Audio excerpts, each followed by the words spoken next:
Good morning, children. In the last video, we have discussed the axial skeleton. The axial skeleton, as we know, it consists of skull, vertebral column. It is for just revision. We already discussed it. The ribs and the sternum. The skull consists of total 29 bone, 8 in cranium, 14 facial, 6 ossicle, 1 hyoid bone.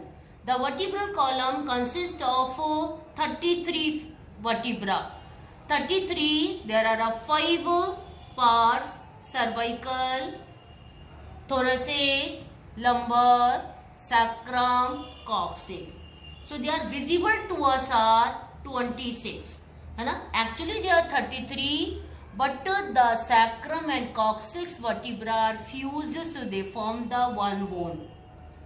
And the ribs are 24, 12 pair, and the sternum is 1. So the total bones of the axial skeleton are 18. Next, the appendicular skeleton. The appendicular skeleton consists of, for this we divided into 2 parts. The limbs and girdles. The limbs and girdle. The limbs further divided into 2 parts: forelimbs and hind limbs. And hind limbs. The forelimbs have 30 bone. Total bone 30, and combined 2 hands, all bones are 60. 2 forelimbs are there, so total bone 60. The hind limbs also consist of 30 bones each leg, so total bone 60. The forelimbs bones are the upper arm. The upper is humerus. The total bones of the forelimbs: 1 humerus, 1 radius, 1 ulna, 8 carpals, 5 metacarpals, and 14 finger. These are the fingers, so 14 phalanges. So the total bones are 30.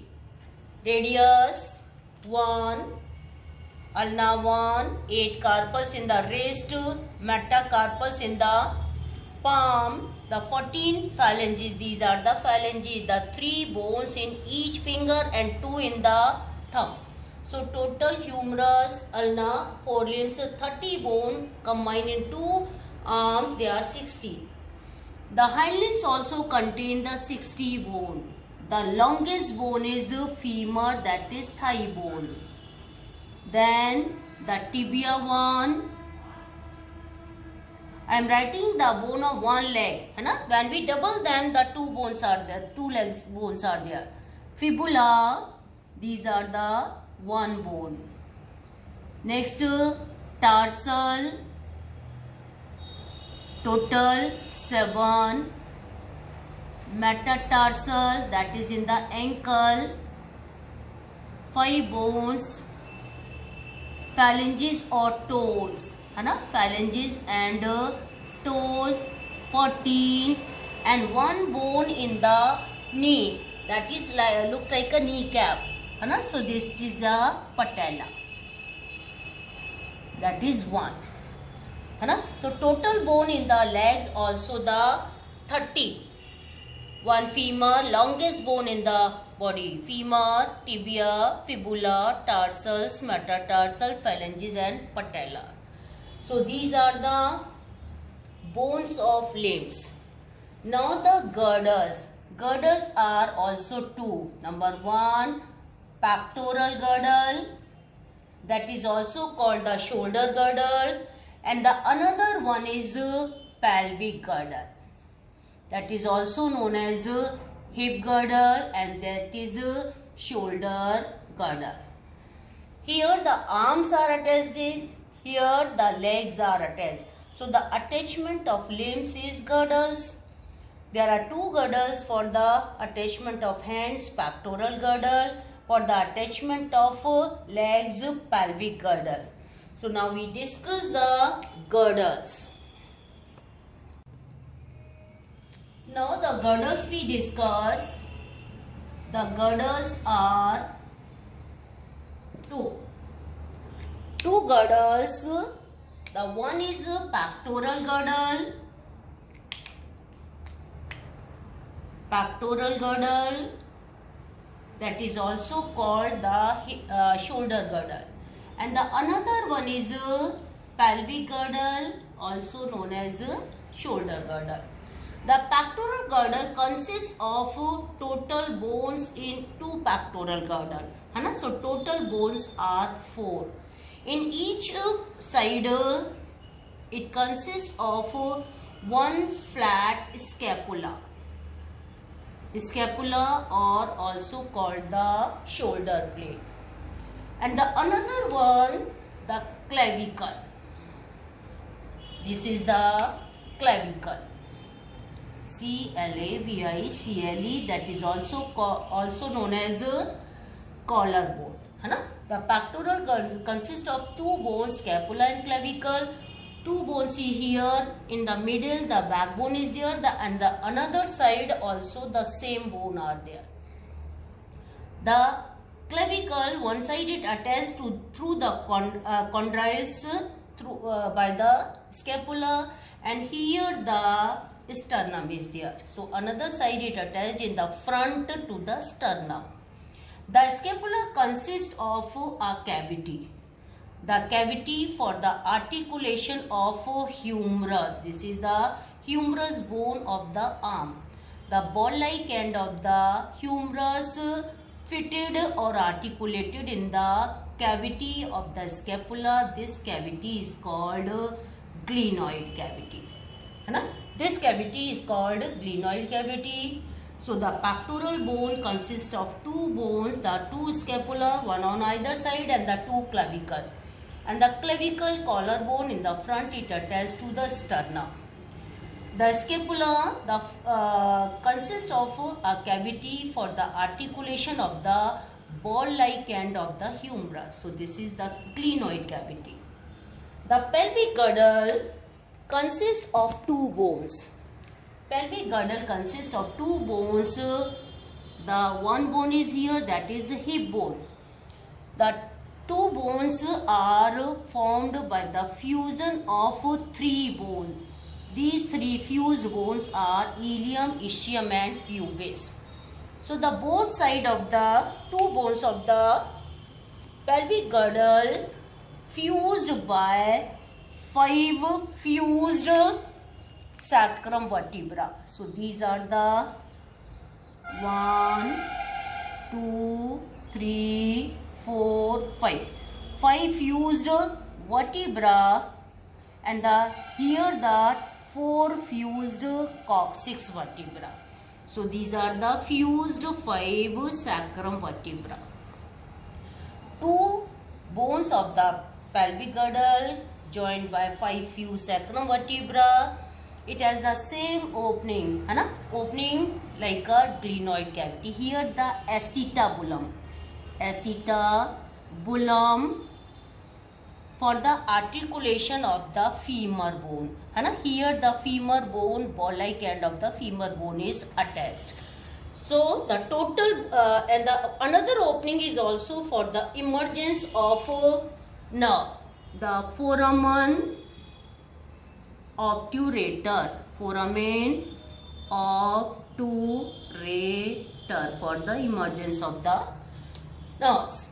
The skull has the opening like here for the emergence of nerves. The base of the skull has the foramen magnum for the emergence of spinal cord. So the total bones in the human body are 206. The skull consists of 29 bone. The vertebral column 26. Total axial skeleton consists 80 bone. है ना? Axial skeleton 80. Next, the limbs. The one limb consists of 30 bone. The four limbs consist 120 bones. And the 4 bones pectoral girdle, the 2 bones in the pelvic girdle. So total 206 bone in human body. Now we discuss the joints found in the human body. The joints we will discuss now. The joints are the point where the 2 bones are joined, or means it is found between the bones and between the bones and cartilage. Bones and cartilage. And when the bones move by the help of muscles. The force generated by the muscles is used to carry out the movement through the joints. है ना?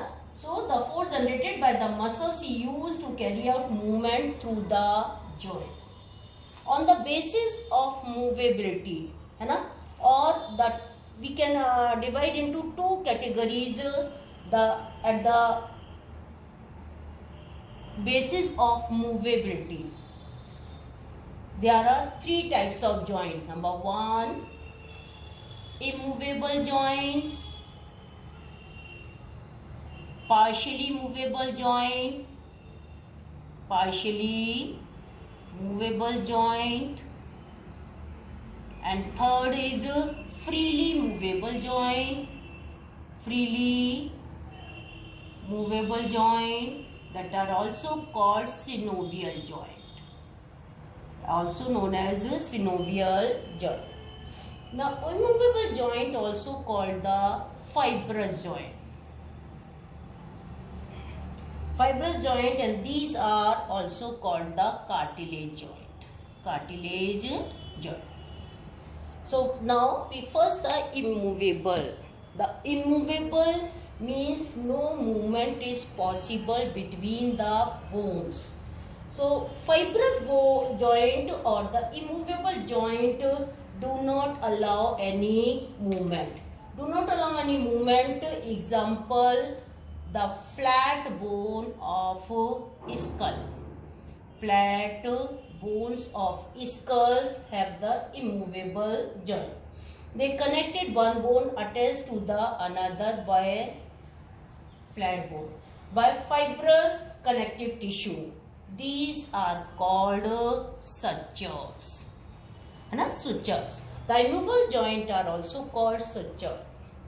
The partially movable joint or the cartilaginous joint, the bones are joined together with the help of cartilage.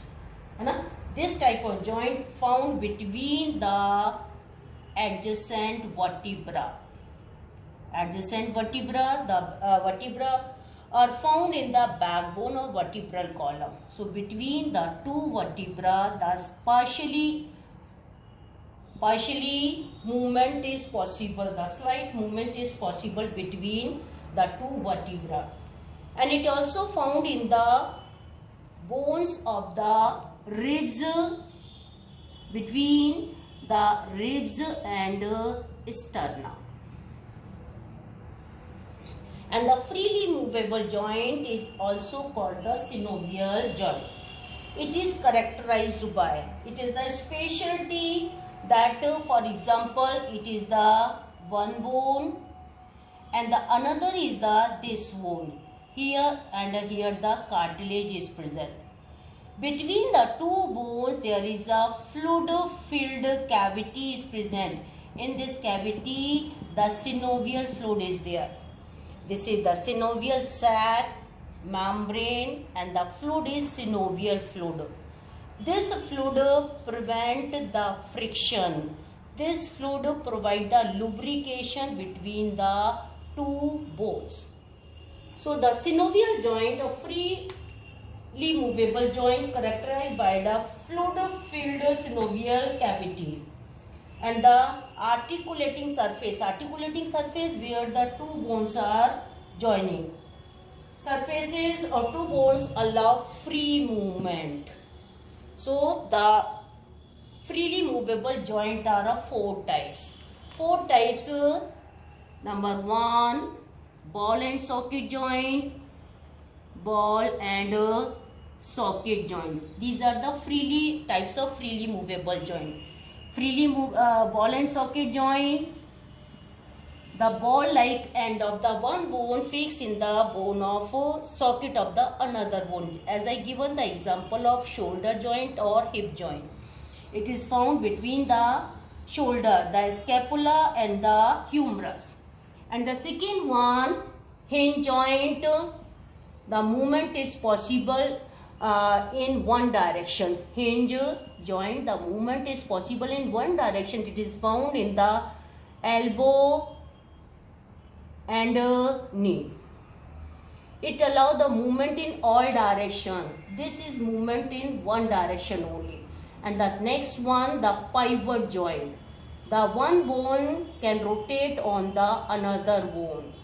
This type of joint is found in the between the atlas that is the first vertebra and the axis that is the second vertebra, between the first and second bone of the vertebra. This movement in this movement the one bone rotate to the another. And the last one, the gliding joint. Gliding joint is found in the wrist and ankle. So the one bone glide over the another. So these are the example of freely movable joint or the synovial joint. Now we will discuss in the next video the muscles, their function and types.